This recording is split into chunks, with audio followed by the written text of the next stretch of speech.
PointGuardU.com alongside Raycon Smith. Ray, it's been quite a summer for you. Every Wildcat fan wants to know first and foremost how you feeling right now. I'm feeling good, man. I mean, I just got my brace off, so I won't have to walk with a brace anymore. But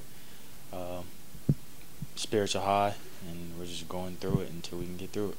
Now, to go backwards a little bit, you probably had one of the most up and down weeks a young basketball player can have. You had the injury, of course, but then you committed to University of Arizona that weekend.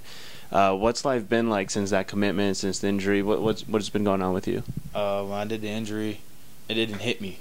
You know what I mean? I was still a basketball player. I was still in Chicago, and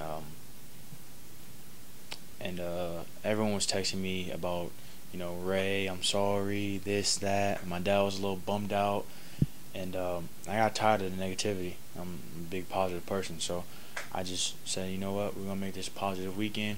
I told my dad, I was like, hey, we're gonna commit, we're gonna get this over with, and we're gonna focus on my leg, and he was with it, so we just continued through that, and I never once felt bad, or never once felt down. That's great. I know one thing I noticed about your Twitter that weekend was you mentioned the kids of Las Vegas and that a lot of them look up to you. I mean, to some of us, you're still a kid in Las Vegas, so to have that kind of maturity was huge. What would your message be to the young kids that have been watching you play basketball, now seeing you go through a process like this? Always believe in yourself, man. Just you got to believe in yourself. If no one else believes in you, got to believe in yourself.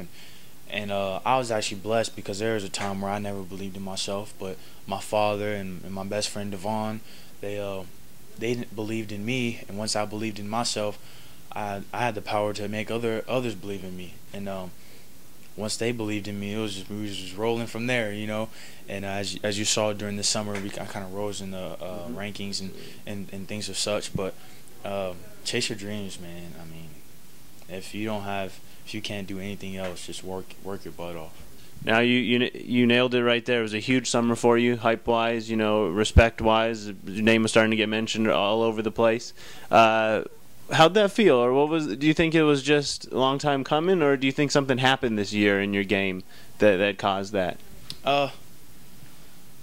Man, my dad, he sat there and he told me, preach to me. You know, you're one of the best kids in this country. You know, you can do this, and once I said I couldn't believe in myself, and my friend preached to me. You're so good. You can do this. You can do that. And once I started believing, and once I started taking things personal, as in not having me in your top 10, then that's when you go out and you start smashing miles without any questions, and then you ask questions later. I started to really take this thing personal because I believe this is what I do. So. I mean, when I took it personal, we started capitalizing. I started taking names, and I earned my respect. Now we know Arizona's loved you for a long time. We know you love Arizona. What was it about the coaching staff or the program, or what was it that caught your eye and ultimately made you so comfortable to commit? It's actually funny because I was talking to Damon Stoudemire, and he told me, he's like, man, I only known you for about a year. Mm-hmm. He's like, but it feel like we done grown up together or something. And that shows a lot, you know what I mean? That shows family.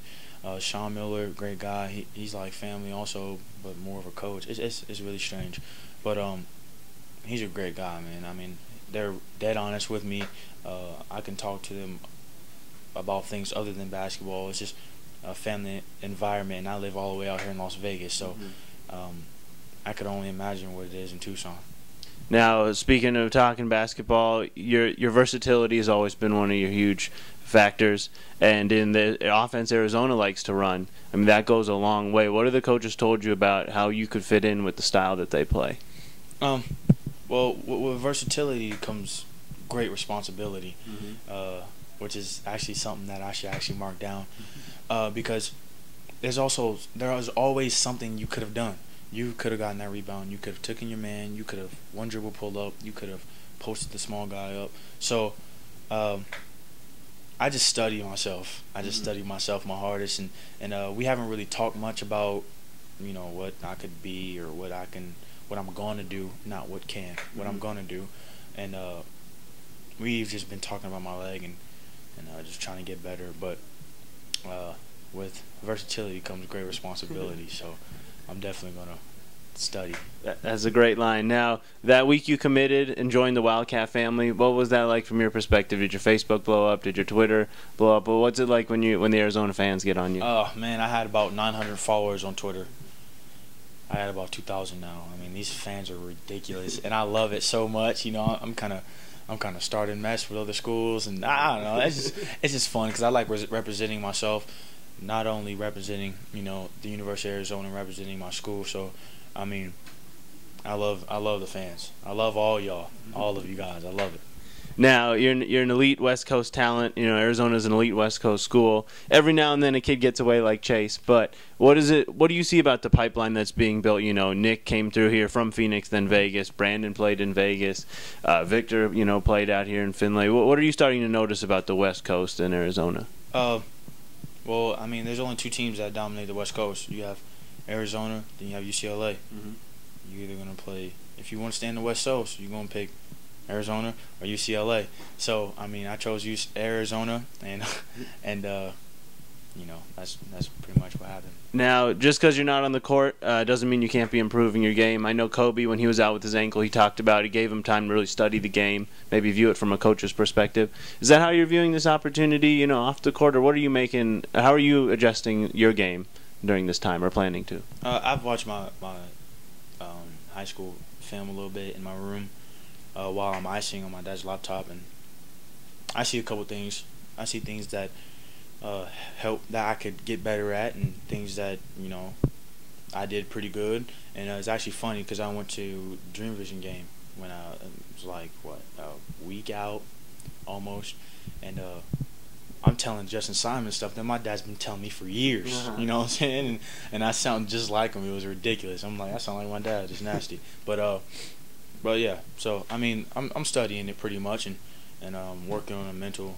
It's always mental on my dad, and working on the mental aspect of the game. Now, the other U of A players, the ones that are there this year, just got there. Have you been in touch with any players on the current squad? Hear about how it's going, or what you're looking forward to for this season out of them? I haven't. I haven't talked to Stanley. I haven't talked to Rondé. Last time I talked to them was at Kevin Durant camp this summer, and Stanley came to my room, and we just sat there. We just talked a lot about his experiences and things. And Rondé just sat there, and we were eating, and I talked to him about his experiences and how they love the University of Arizona. So, I mean, I can't wait to the Red Blue game. It's gonna be fun. Yeah, that's a great one. Now, this whole recovery, it's a long process. There's no quick fixes. What's next for you? What's looking ahead the next couple weeks, the next couple months? What's on your plate? Stay focused. It's pretty tough for me to see my teammates play, and my teammates work out, and I have to walk out of the gym and say, "Hey, y'all, grind," because I like to be there and grind with them. I like to be there and guide them as they go through it, but unfortunately, I can't, and they understand. I understand. My coach understands, but I always told them that even though I'm not on the court, I'm still spiritually there. I had a teammate that always come for me when I was on the court, and that's what I try to do for my teammates. I try to make it as fun as possible. So, I mean, I'll support them, and we'll get through this. Now, you're one of the most positive players we've ever met. On the days that it's hard to put that smile on your face, what do you tell yourself to get there? Because every time I see you, you're smiling.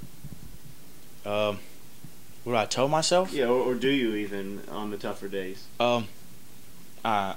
You probably wouldn't. I probably just try to forget. My hardest is to forget what happens or what I'm down about, and if I'm really down, I'll probably call my dad, somewhere or nobody will really know.